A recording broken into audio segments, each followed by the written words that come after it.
저와 여러분이 골로새서 3장에 들어서면서 성도가 어떤 존재인지에 대해서 살폈습니다. 그래서 성도라고 하면 어떻게 살아야 되는지, 성도가 가져야 할 정체성이 무엇인지에 대해서 살폈고, 오늘은 이런 성도들이 모인 교회, 이 교회 공동체 안에서 어떤 삶을 살아야 하는지 오늘 우리에게 말씀해 주고 있습니다. 여러분, 전에도 말씀드렸지만 교회라고 하는 곳이 무엇입니까? 교회라고 하는 곳, 장소가 아니죠. 교회는 장소가 아닙니다. 건물이 아닙니다. 교회는 하나님께서 세상에서 선택해서 불러 모아서 함께하게 한 공동체를 교회라고 합니다. 그렇다면 여러분, 왜 하나님께서 세상에 있는 우리를 불러서 한 공동체 안에 모이게 하셨을까요? 교회라고 하는 것은 복음을 듣고 예수를 믿고 나서 부름을 받은 사람들이 모인 곳입니다. 그렇게 모여서 어떻게 합니까? 예배를 드리고 주님을 증거하고 서로 교제하며 봉사하는 곳, 그곳이 교회라고 신학에서는 이야기합니다. 이것이 이른바 교회의 4가지 기능인데, 그 4가지 교회의 기능이 예배, 증거, 교제, 봉사입니다. 그러니까 교회라고 하는 곳은 예배를 드리고, 그리고 주님을 증거하고, 그리고 서로 교제하고 또 서로를 위해서 봉사하는 곳이 교회의 기능이라고 하는 거죠. 기능. 그런데 여러분, 정말 교회가 이 4가지 기능을 다 하면 건강한 교회가 되는 것입니까? 주님이 원하시는 교회가 되는 것입니까? 여러분, 주변의 교회에서 이 4가지를 하지 않는 교회가 있습니까? 하나님을 예배하지 않는 교회, 복음을 증거하지 않는 교회, 그리고 서로 교제하지 않고 봉사하지 않는 교회가 있습니까? 만약에 이 4가지 기능을 다 하는 곳이 교회가 건강한 교회라고 한다면 이 땅에 있는 모든 교회는 아마 건강한 교회여야 합니다. 그렇죠. 그렇지만 여러분, 교회의 건강은 무엇에 있을까요? 어디에서부터 시작되겠습니까? 교회의 건강은 성도 각 개인의 건강에서 시작되어집니다. 왜냐하면 바울은 우리가 주님의 몸, 교회가 주님의 몸이라고 이야기하죠. 공동체를 몸으로 비유하면서 한 지체만 건강하지 않아도 그 몸은 건강하지 않는 것이다 라고 말하고 있는 거죠. 그래서 바울 사도가 3장부터 교회에 속한 성도가 어떤 사람인지, 성도는 어떤 정체성을 가지고 살아야 되는 사람인지 이야기하면서 그 이야기를 계속 하다가 갑자기 오늘 무슨 말씀을 하는 겁니까? 그럼 교회 공동체가 어떤 공동체고 그 공동체 안에 속한 사람은 그 안에서 어떤 삶을 살아야지 이야기하는 이유가 거기에 있습니다. 각 지체가 건강해야지 공동체가 건강할 수 있기 때문에, 그래서 먼저 각 지체에 대한 말씀을 하고 나서 교회도 공동체 속에 속해 있는 한 성도가 어떤 삶을 추구해야 되는지 말씀하고 나서 이제 무엇을 이야기한다는 것입니까? 교회라고 하는 공동체, 교회 공동체 안에서 교회는 어떤 삶을 살아야 하는지 우리에게 말하고 있는 거죠. 바울 사도는 오늘 본문을 통해서 교회라고 하는 공동체가 이 땅에 존재하는 이유가 무엇인지 우리에게 말씀해 주고 있습니다. 그 말씀이 15절입니다. 15절 함께 읽겠습니다. 그리스도의 평강이 너희 마음을 주장하게 하라. 너희는 평강을 위하여 한 몸으로 부르심을 받았나니 너희는 또한 감사하는 자가 되라. 아멘. 그렇죠. 오늘 바울이 뭐라고 이야기합니까? 교회는 평강을 위해서 한 몸으로 부르심을 받았다. 그러니까 지금 성도 한 사람 한 사람에 대한 이야기가 아니죠. 한 몸으로 부름받은 교회, 공동체는 평강을 위해서 하나님께서 우리를 부르셨다라고 하는 것입니다. 그래서 바울 사도는 교회를 향해서 편지를 쓰고 문안 인사를 할 때마다 너희를 위해서 기도하는데 무엇을 빠지지 않는다고 이야기합니까? 너희에게 은혜와 평강이 있기를 날마다 기도한다라고 이야기하는 거죠. 그래서 바울이 생각할 때 교회는 평강의 공동체이어야 한다라고 하는 겁니다. 바울을 통해서 하나님께서 우리에게 그렇게 말씀하고 있습니다. 여러분, 이렇게 그러면 우리가 교회 안에 한 공동체가 됐잖아요. 이 공동체가 된 우리에게, 성도된 우리에게 하나님께서 바울을 통해서 요구하는 것이 무엇입니까? 평강의 공동체가 되기 위해서 그리스도의 평강이 누구의 마음? 우리 각자의 마음을 주장하게 하라라고 이야기합니다.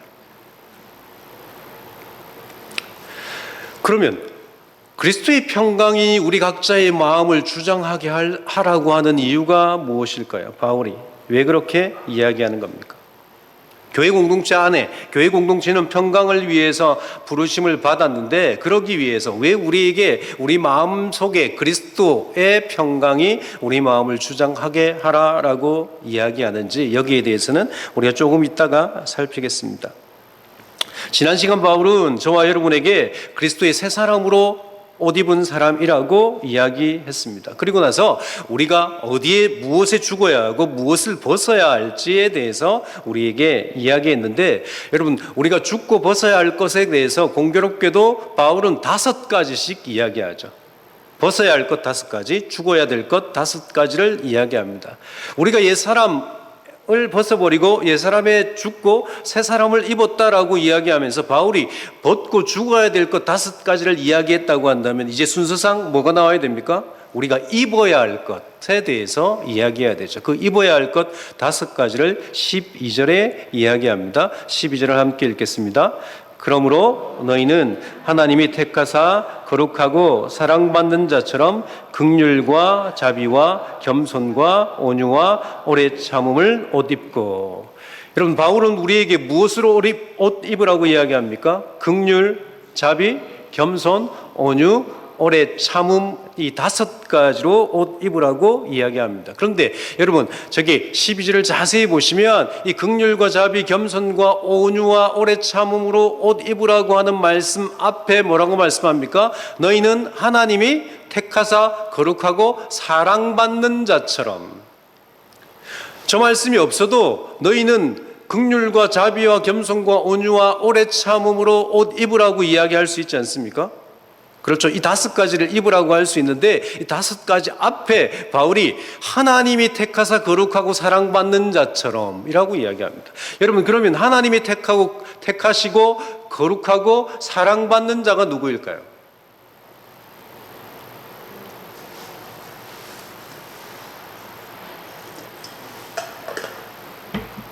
아니, 조금 이따 넘겨주셔야 됩니다, 집사님. 요 5가지. 요 5가지를 이야기하면서 거기 앞에 하나님이 택하서 거룩하고 사랑받는 자처럼 이라고 하는, 누구를 이야기할까요? 택하시고 거룩하고 사랑받는 자, 저와 여러분을 이야기하는 거죠. 그런데 저와 여러분만 이야기하는 것이 아니라 저와 여러분을 말하기 전에 그 이전에 누군가를 이야기합니다. 그 누군가가 누구인지 우리가 성경을 통해서 살피면 좋겠는데, 조금 전에 띄웠던 누가복음 9장 35절 보면 먼저 택함 받은 자에 대해서 이렇게 이야기하고 있습니다. 같이 읽겠습니다. 구름 속에서 소리가 나서 이르되 이는 나의 아들 곧 택함을 받은 자니 너희는 그의 말을 들으라 하고, 여기서 택함을 받았다라고 하는 단어가 나오지 않습니까? 이 택함을 받은 사람이 누가복음 9장 35절에는 누구를 가리키는 것입니까? 예수 그리스도, 우리 주님을 가리키는 거죠. 그러면 택함 받은 것 다음에 거룩하다라고 할 때 이 거룩한 분이 누구인지 누가복음 1장 35절입니다.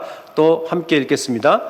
천사가 대답하여 이르되 성령이 내게 임하시고 지극히 높으신 이의 능력이 너를 덮으시리니 이러므로 나실 바 거룩한 이는 하나님의 아들이라 일컬어지리라. 여기 보면 나실 바 거룩한 이라고 했습니다. 이분이 누구십니까? 예수 그리스도시죠. 그러니까 앞에 이야기했던 택한 자도 예수 그리스도고 거룩한 분도 예수 그리스도입니다. 다음 무엇이 남았습니까? 사랑받는 자이죠. 사랑받는 자가 누구인지 마가복음 9장 7절 한 번 더 읽겠습니다. 같이 읽겠습니다. 마치 구름이 와서 그들을 덮으며 구름 속에서 소리가 나되 이는 내 사랑한 아들이니 너희는 그의 말을 들으라 하는지라. 아멘. 그러니까 여기에서도 보면 무엇이라고 이야기합니까? 내 사랑하는 아들이라고 이야기합니다. 소리가 나서 하늘에서 누구를 향해서 하시는 말씀입니까? 예수 그리스도를 향해서 하신 말씀이죠. 그러니까 우리가 골로새서 3장 12절에 읽었던 하나님께서 택하시고 거룩하고 사랑받는 자처럼이라고 할 때 이 말씀이 가리키는 존재가 누굽니까? 예수 그리스도죠. 예수 그리스도가 하나님의 선택하신 분이고 거룩하신 분이고 그리고 사랑받는 하나님의 사랑받는 분이다라고 이야기하면서 그 예수 그리스도처럼 우리가 긍휼과 자비와 겸손과 온유와 오래 참음으로 옷 입으라고 이야기하면서 너희도 똑같이 어떤 자라는 것입니까? 하나님이 선택했고 하나님이 거룩하게 여기시고 하나님의 사랑을 받는 자다라고 말씀하고 있습니다. 그렇기 때문에 똑같이 예수 그리스도와 똑같이 하나님의 선택되고 하나님이 거룩하게 여기시고 하나님이 사랑하는 자이기 때문에 주님이 그렇게 사셨던 것처럼 너희도 어떻게 살라고 말씀하고 있습니까? 긍휼과 자비와 겸손과 온유와 오래 참음을 옷 입고 그렇게 살아야 한다라고 이야기합니다. 말씀하시는 거죠. 주님이 그렇게 살았던 것처럼 우리가 살아야 될 이유는 하나님께서 주님처럼 우리를 여기시기 때문입니다. 하나님의 자녀를 삼으셨기 때문이죠. 그러니까 주님과 우리가 어떻다는 것입니까? 하나님 앞에서 똑같다라고 하는 것입니다. 주님처럼 하나님 저와 여러분을 사랑하십니다. 주님처럼 하나님이 우리를 선택하셨고 주님처럼 하나님이 우리를 거룩하게 하셨다라고 하는 겁니다. 사실 우리는 그런 존재가 아니었죠. 우리는 거룩하지 않았습니다. 하나님을 버린 자였고 우리가 하나님을 버렸죠. 그리고 하나님을 미워하는 하나님의 원수였습니다. 그럼에도 불구하고 예수 그리스도의 십자가의 은혜로 하나님께서 사랑하시는 것을 보여주시고 하나님이 우리를 어떻게 거룩해 하셨는지 그리고 어떻게 선택하셨는지 우리에게 알려주시고 깨닫게 해주셨죠. 그래서 성도라고 하는 사람은 하나님의 선택을 받고 하나님께서 거룩하게 만드시고 하나님께 사랑받는 존재다라고 바울이 이야기하면서 그런 성도가 모인 교회, 그 교회를 향해서 어떻게 이야기합니까? 교회는 긍휼과 자비와 겸손과 온유와 오래 참음을 나타내어야 된다. 주님을 닮아서 그렇게 살아야 된다라고 하는 겁니다. 그런데 여러분, 주님이 이렇게 사셨던 것처럼 우리가 이렇게 사는 것이 가능합니까? 쉬운가요? 쉽지 않죠. 그래서 하나님께 우리가 이렇게 이야기할 수 있겠습니다. 하나님 이거 너무한 것 아닙니까? 우리가 어떻게 주님처럼 살 수 있습니까? 이렇게 충분히 이야기할 수 있죠. 그런데 여러분 이 말씀 뒤에 13절과 14절에 또 바울은 이렇게 우리에게 증거하고 있습니다. 같이 13, 14절을 읽겠습니다. 누가 누구에게 불만이 있거든 서로 용납하여 피차 용서하되 주께서 너희를 용서하신 것 같이 너희로 그리하고 이 모든 것 위에 사랑을 더하라. 이는 온전하게 매는 띠니라. 저기 자세히 보시면 누가 누구에게 불만이 있거든 어떻게 하라는 것입니까? 서로 용납하라. 그리고 나서 피차 용서하라라고 이야기하죠. 그러니까 서로를 용납하는 것도 쉽지 않은데 용서하라고 합니다. 앞에 있었던 5가지를 행하는 것도 쉽지 않은데 지금 거기에다가 나에게 힘들게 어렵게 하는 사람을 용납하고 용서하는 것이 교회 공동체 안에서 해야 될 일이다라고 이야기하는 거죠. 교회 밖에 있는 사람이라고 한다면 만날 일이 덜 하니까 좀 나을 수도 있습니다. 그런데 교회 공동체 안은 여러분 적어도 일주일에 한 번은 봐야 되잖아요. 그런데 하나님이 어떻게 이야기합니까? 그냥 용서하라라고 하는 건 대충 그러니까 저 사람을 용서하겠다라고 하는 것이 아니죠. 마지막에 보면 뭐라고 이야기합니까? 이 모든 것 위에 사랑을 더하라. 그러니까 사랑으로 용서하라는 겁니다. 사랑으로. 쉽지 않은 거죠. 제가 지금껏 신앙생활하면서 이렇게 산다라고 하는 것은 불가능합니다. 여러분 중에 가능하신 분이 있을 수 있어요. 주님의 말씀이니까. 그런데 저는 지금까지 살아보고 이렇게 된 적이 쉽지 않아요. 정말 용서한다고 하는 것이 쉽지 않아요. 용납한다는 것도 쉽지 않고 주님께서 말씀하신 대로 이 5가지 옷을 입고 산다라고 하는 거 쉽지 않습니다. 여러분, 제가 총각 때부터, 젊은 시절부터 기도한 제목이 있습니다. 지금껏 빠지지 않고 매일 기도하는 제목이 뭔지 아십니까? 주님, 저에게 온유한 마음을 주십시오. 주님의 눈물과 긍휼을 주십시오 라고 기도하는데 저한테 온유함이 없어요. 주님의 온유함이. 여러분, 이 기도를 제가 몇 년 했겠습니까? 20살부터 했으면 35년 동안 35년을 온유함을 위해서 기도했는데 주님이 들어주시지 않아요. 그런데 오늘 성경은 온유하고 자비를 베풀고 더 심지어 용납하고 용서하고 사랑하라 라고 말씀하시는 이 말씀이 쉽지 않죠. 그런데 이것을 가능하게 하는 것이 무엇인지 아십니까? 그것이 우리가 15절에 읽었던 그리스도의 평강이 너희 마음을 주장하게 하라라고 하는 말씀입니다. 주님이 이 일을 위해서 우리를 교회 공동체로 불렀다라고 말씀하시는 거죠. 그래서 성도는, 교회 공동체 안에 모인 성도는 모일 때마다 무엇을 위해서 기도해야 됩니까? 그리스도의 평강이 우리 마음을 주장하게 하기 위해서 기도해야 되고, 우리는 그리스도가 우리를 주장하는, 그리스도의 평강이 우리 마음을 주장하는 삶을 교회 안에서 살아야 된다라고 말씀하는 거죠. 그리고 이 평강을 주시면 더 나아가서 우리에게 무엇을 또 주신다고 합니까? 감사하는 자가 되게 하시겠다라고 약속하십니다. 이게 무슨 말씀이냐면, 여러분, 평강이라고 하는 것, 그리스도의 평강이 우리 마음을 주장해서 우리가 정말 평강을 위해서 산다라고 하는 것, 교회 안에서 그렇게 행한다라고 하는 것은 우리의 능력으로 되어지지 않지 않습니까? 그래서 평강이라고 하는 것, 제가 자꾸 매번 강조하지만 평강은 우리가 만들어낼 수 있는 것이 아닙니다. 그렇죠. 우리 속에서 우리 마음을 깨끗하게 해가지고 내가 내 마음을 정결하게 해서 만들어낼 수 있는 것이 평강이 아닙니다. 평강은 하나님이 주시는 거죠. 그러니까 하나님이 주시지 않으면 우리는 평강한 삶을 살 수가 없어요. 그래서 이 평강을 위해서 주님의 평강을 우리 마음을 주장하는 삶을 살게 되어지면 여러분, 우리가 감사할 수밖에 없죠. 왜냐하면 하나님이 그 평강을 주셨기 때문에. 내가 만들어낼 수 없는 평강을 하나님이 주시니까, 내가 용서할 수 없는 사람을 용서할 수 있게 하나님이 능력을 주시니까, 내가 용납할 수 없는 사람을 하나님께서 용납할 수 있도록 하나님이 은혜를 주시니까 용납할 수 있고 용서할 수 있고 평강하게 대할 수 있지 않습니까? 그러니까 그 결과를 보고 내가 평강한 삶을 살고 있고 평강하게 성도를 대할 수 있다라고 하는 것은 내 능력이 아니고 하나님이 나에게 은혜를 주셨다라고 하는 것을 깨닫게 되어지는 거죠. 그러니까 하나님께 감사할 수밖에 없다라고 하는 겁니다. 여러분 교회 올 때마다 평안하십니까? 그러면 하나님께 감사하셔야 됩니다. 하나님이 그 마음을 주셨기 때문이죠. 그런데 여러분, 문제가 무엇입니까? 평강하면 좋은데, 그리스도의 평강이 우리 마음을 주장하면 좋은데 늘 주장하지 않는다라고 하는 것입니다. 어떻게 그리스도의 평강이 우리 마음을 주장하게 할 수 있을까요? 그 답이 16절과 17절에 있습니다. 16절과 17절을 함께 읽겠습니다.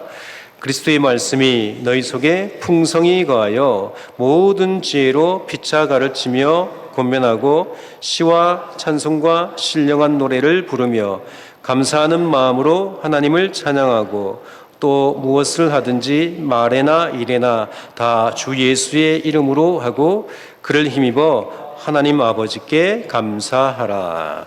여러분, 이 말씀, 그리스도의 말씀이 너희 속에 풍성히 거하여 모든 지혜로 피차 가르치며 권면하고 이후에 있는 말씀이 시와 찬송과 신령한 노래를 부르며 쭉, 이것이 시와 찬송부터, 이것은 그 당시 예배 모범이라고 하는 겁니다. 무슨 말이냐면 예배 순서라고 하는 거죠. 예배에 대한 말씀이에요. 신약 시대 예수님이 승천하시고 이후에 사도들이 사역할 때 그 교회 예배 순서에 대해서 말씀하고 있는 것입니다. 그런데 이 예배 순서에 대한 말씀이 이 어디에 또 나오냐면 신약 성경 에베소서에 한 번 더 나옵니다. 에베소서 5장 19절 20절.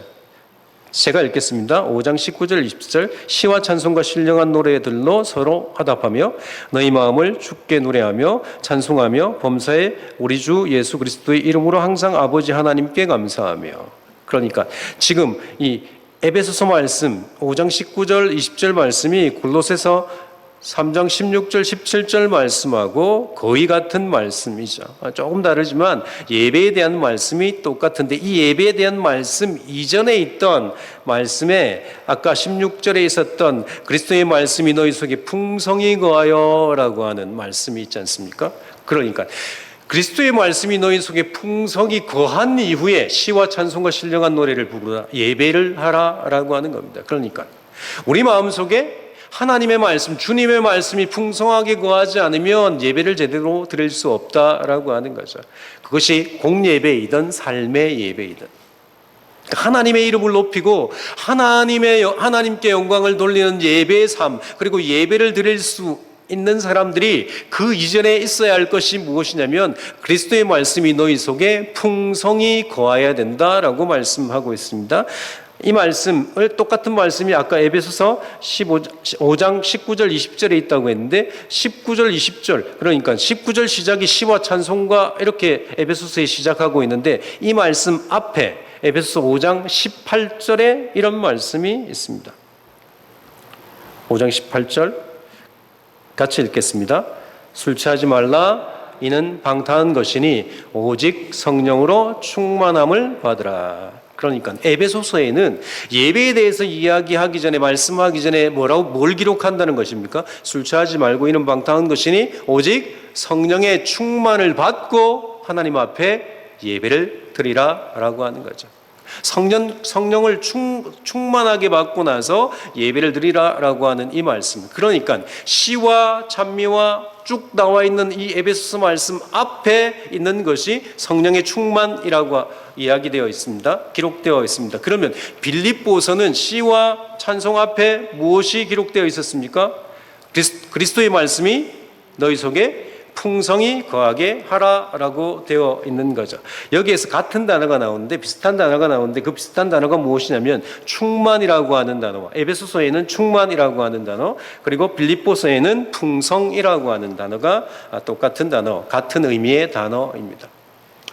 그러니까 에베소서에 이야기하는 성령 충만이라고 하는 것을 골로새서에 와서 바울은 성령 충만으로 표시하지 않고 무엇으로 표시한다는 것입니까? 그리스도의 말씀이 너희 속에 풍성하게 충만하게 거하는 것. 그러니까 곧 말씀이 풍성한 것, 말씀이 충만한 것하고 성령이 충만한 것하고는 같다는 것일까요? 다르다는 것일까요? 같다라고 하는 것입니다. 그래서 우리가 이야기하는 성령 충만이라고 하는 것은 무슨 충만입니까? 말씀이 충만한 것이 성령 충만입니다. 성령 충만은 딴 것이 아니에요. 성령 충만하다고 해서 막 방언을 하고 성령 충만하다고 해서 병을 고치고 이것은 충만한 것이 아니고 그냥 성령의 은사일 뿐입니다. 성령이 충만하지 않아도 할 수 있는 일입니다. 성령 충만은 성경이 말씀하시는 성령 충만은 말씀 충만이에요. 왜 그러냐면 여러분 하나님께서 예수님께서 우리에게 성령을 왜 주셨습니까?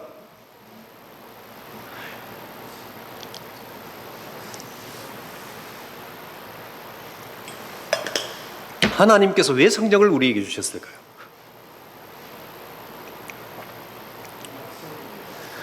성령을 주신 이유는 단 한 가지, 예수가 없기 때문입니다. 예수님이 승천하셨기 때문이에요. 예수님이 가셨기 때문이죠. 그래서 요한복음에 내가 가면 다른 보혜사를 너희에게 보낼 거다라고 이야기합니다. 그래서 내가 가면 보혜사 성령을 보내겠다고 말씀하지 않고 어떻게 말씀하셨다고요? 다른 보혜사라고 했습니다. 그럼 여러분 보혜사가 또 있다는 말일까요? 또 없다는 말일까요?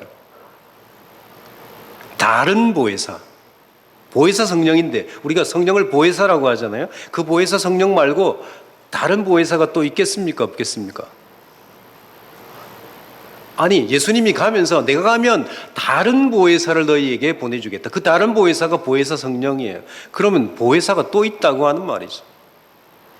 그 보혜사가 누구냐면 예수님이십니다. 예수님이 원래 보혜사시고 내가 가고 다른 보혜사, 나 말고 다른 보혜사를 보낸데 그분이 성령이라는 거죠. 그래서 보혜사라고 하는 뜻이 무엇이냐면 여러 가지 뜻이 있어요.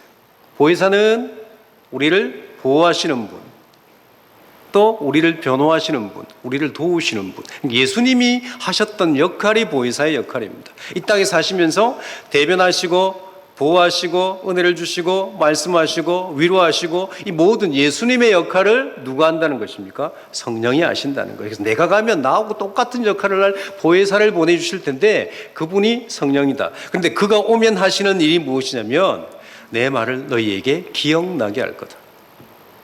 내가 가르친 것을 그대로 가르칠 거다라고 말씀하죠. 그래서 예수님이 이 땅에서 하나님의 복음을 이야기하고 하나님의 말씀을 증거했듯이 그 예수님이 증거하신 그 말씀을 기억나게 하고 가르치시는 분이 누구라는 것입니까? 성령이죠. 그래서 성령은 곧 말씀이에요. 말씀. 그 일을 위해서 오셨습니다. 성령은 하나님의 말씀을 깨닫게 하시고 그 말씀대로 우리에게 살게 하시려고 오셨죠. 그래서 우리가 주일날 배우면서 이 성경이라고 하는 것이 하나님의 말씀인데 누구의 조명으로 되어서 깨달을 수 있다고 했습니까? 성령의 영감으로 되었기 때문에 성령의 조명이 있어야지 깨달을 수 있는 거죠. 성령께서 우리 가운데 충만하게 거한다라고 하는 말은 우리가 하나님의 말씀을 그만큼 많이 깨닫고 충만했다라고 하는 겁니다. 가득하다라고 하는 거죠. 풍성히 거한다라고 하는 거죠. 그러니까 여러분 성령 충만은 말씀 충만입니다. 그래서 그리스도의 말씀이 우리 속에 충만하게 되면 무슨 일이 벌어질까요? 우리 마음속에 그리스도의 평강이 자리 잡게 되어진다는 거죠. 그렇죠. 하나님의 말씀이 우리의 생각이 되어지고 하나님의 말씀이 우리의 기준이 되어지고 하나님의 말씀이 저와 여러분의 전부가 되어지기 때문에 우리가 평강하지 않으려고 해도 하나님께서 우리 가운데 평강을 주신다는 겁니다. 더 이상 우리는 우리 생각으로 판단하지 않는 삶을 살 수 있기 때문이죠. 여러분 왜 우리가 평강하지 않습니까?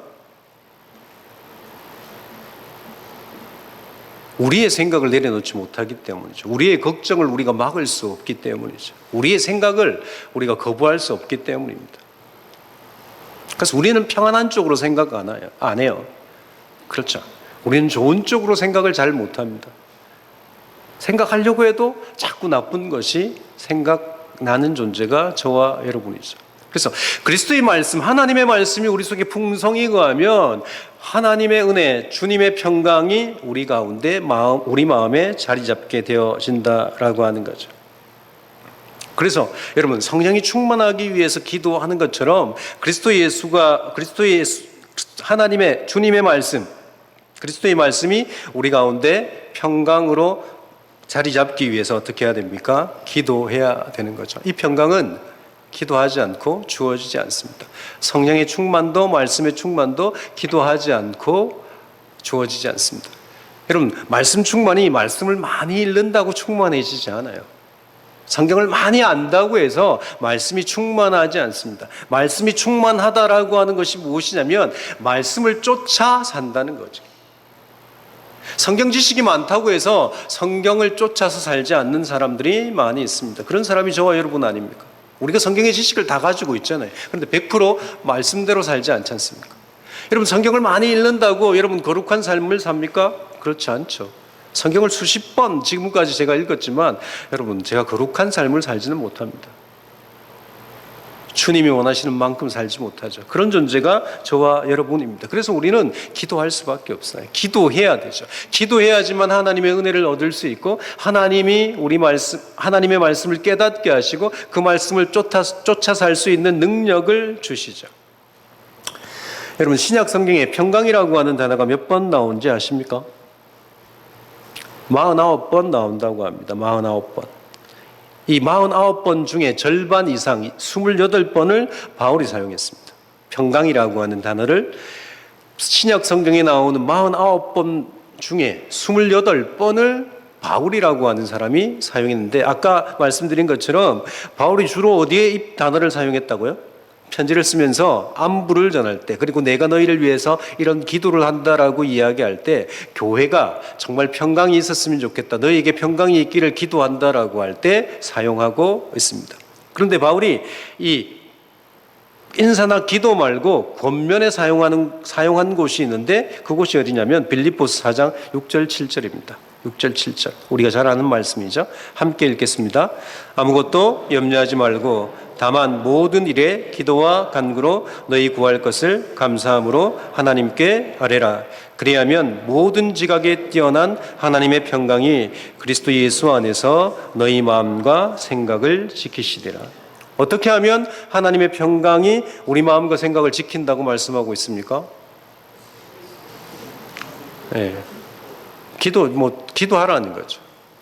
아무것도 염려하지 말고 다만 모든 일에 기도와 간구로 너희 구할 것을 감사함으로 하나님께 아뢰면 결국 기도하라는 것이 않습니까? 기도하면 모든 지각에 뛰어난 하나님의 평강이 그리스도 예수 안에서 너희 마음과 생각을 지키시겠다라고 말씀하죠. 그러니까 그리스도의 평강이 우리 마음속에 거하게 하기 위해서 할 수 있는 유일한 방법이 무엇이라는 것입니까?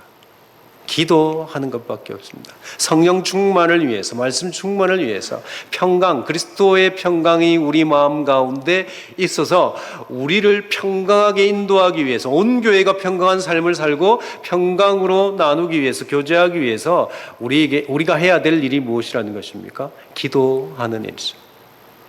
교회는 그 일을 위해서 부름받았다라고 말씀하고 있지 않습니까?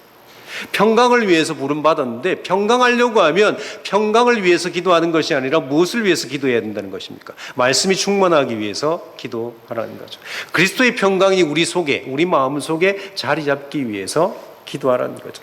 여러분, 그리스도의 평강이 우리 마음 속에 자리 잡는다라고 하는 것은 더 이상 내 삶의 기준, 내 삶의 목표, 내 삶을 결정하는 것이 내가 아니라 하나님의 말씀, 주님의 말씀이어야 한다라고 말씀하는 겁니다. 그래서 부단히 우리는 무엇을 위해서 기도해야 됩니까? 내 생각을 내려놓고 그 내 생각의 자리에 하나님의 말씀이 자리 잡기 위해서 기도해야지만 우리는 평강한 삶을 살아갈 수 있습니다. 교회가 평강하게 갈 수 있다는 거죠. 그래서 교회는 말씀을 쫓아 사는 것이죠. 말씀이 중심이 되어야 하는 것이 교회이지 사람의 이야기나 사람의 주장, 세상의 법칙이 들어와서 주장하는 것이 교회가 되면 안 된다라고 하는 거죠. 그래서 바울 사도가 골로새서를 시작하면서 골로새 교인들에게 무엇을 이야기합니까? 세상 법칙을 가지고 들어온 그 거짓 교사들, 그들 말을 따르지 말라라고 이야기하는 거죠. 그렇게 이야기하고 나서 그럼 우리는 어떤 존재인지, 예수 믿는 사람이 어떤 존재인지 계속 이야기하고 있다가 지금 오늘 드디어 무엇을 이야기합니까? 함께 모인, 예수 믿고 함께 모인 공동체가 추구해야 될 것이 무엇인지 우리에게 말하고 있다는 겁니다. 그것이 평강이라고 하는 겁니다. 평강. 그것을 위해서, 평안을 위해서 하나님께서 저와 여러분을 부르셨어요. 다른 말로 우리가 예수 그리스도를 중심으로 예수 그리스도의 말씀을 기준으로 사는 삶을 위해서 주님이 우리를 부르셨다. 세상에서 부르셨다는 겁니다. 우리를 부르신 이유가 교회에 와서 예배 잘 드리고 하나님을 잘 섬겨서 밖에 나가서 정말 세상 사람들이 갖지 못하는 많은 것들을 가지라고 부르신 것이 아닙니다. 그렇게 주시는 사람들도 있죠. 교인들 중에 그렇게 받는 분들도 있어요. 없는 것이 아닙니다. 그렇지만 그분들도 그런 것을 받든 안 받든 동일하게 무엇을 위해서 부름받았다는 것입니까? 예수 그리스도의 말씀을 기준 삼아서 사는 사람으로 우리를 부르셨다라고 하는 것입니다. 그래서 교회는 평강을 위해서 부르셨고 이 평강을 위해서 부르기 위해서 우리를 새 사람으로 옷 입히셨다라고 말씀합니다. 그래서 우리가 잊지 말아야 될 것이 무엇이라는 것입니까? 우리가 옛사람을 벗어버렸고 새 사람을 입은 존재다. 그래서 새 사람을 입은 우리에게 하나님께서 요구하시는 삶이 무엇이냐면 하나님의 말씀을 기준, 예수가 우리의 주인이 되어서 예수가 말씀하시는 그 말씀을 쫓아 사는 삶을 사는 사람들이 성도들이고 교회라고 하는 공동체, 그 공동체가 특별히 모였을 때 무엇을 추구하는 것입니까? 예수의 말씀을 추구해서 예수의 평강, 그리스도의 평강이 우리 마음을 주장하게 해서 평강한 삶, 평안의 삶을 살아가라라고 말씀하십니다.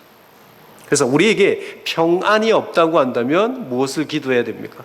성령의 충만을 위해서, 곧 말씀의 충만을 위해서 기도하셔야 됩니다. 말씀 충만은 뭐라고요?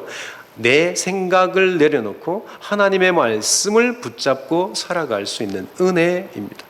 내가 정답이라고 생각한 것, 주님이 아니라고 하면 내려놓는 거죠. 나는 이렇게 생각한 것이 맞고 이렇게 행하는 것이 맞고 이 길을 가는 것이 맞다라고, 더 유익 있다라고 이야기하지만, 주님께서 내가 볼 때 손해의 길을 가고 아픔의 길을 가라고 할 때 그 길이 정답으로 믿고 내 것을 내려놓고 가는 삶, 그 삶을 사는 공동체가 어디라는 것입니까? 교회 공동체고 성도라고 오늘 말씀합니다. 그래서 저와 여러분에게 정말 성령 충만한 은혜가 있었으면 좋겠습니다. 이 충만을 위해서 여러분 기도하실 때마다 정말 잊지 않고 성령이 우리 삶을, 우리 생각을 주장하고 그 주장 가운데 하나님의 말씀이 깨달아져서 그 말씀을 붙잡고 살아감으로 하나님이 주시는 평강, 그것을 누리는 우리 개인들, 그리고 또 우리 공동체 교회가 되어지기를 주의 이름으로 소원합니다. 그리스도의 평강이 너희 마음을 주장하게 하라고 말씀하셨고, 너희는 평강을 위해서 부름을 받았다고 말씀하신 주님, 하나님, 우리가 평강한 삶을 살기 위해서 우리에게 성령의 은혜가 필요하고 충만이 필요하고 말씀의 충만이 필요합니다. 우리 마음 가운데 말씀이 충만하게 풍성하게 거하는 은혜를 더해 주옵소서. 그래서 하나님, 우리가 주장하고 우리가 경험하고 우리가 맞다고 하는 것이 맞는 것이 아니라 주님이 말씀하시면 내 생각이 틀렸다고 내려놓는, 그리고 우리의 생각이 틀렸다고 내려놓는 공동체와 개인이 될 수 있도록 해 주시옵소서. 하나님, 이런 삶을 살기 위해서 날마다 주님 앞에 나와서 성령의 은혜를, 말씀의 은혜를 구하며 나아가는 주의 백성 되게 주시길 소원합니다. 그렇게 역사하실 주의 이름을 찬양드리며 언제나 우리의 평강과 은혜를, 우리에게 은혜가 되시는 예수 그리스도 이름으로 기도합니다. 아멘.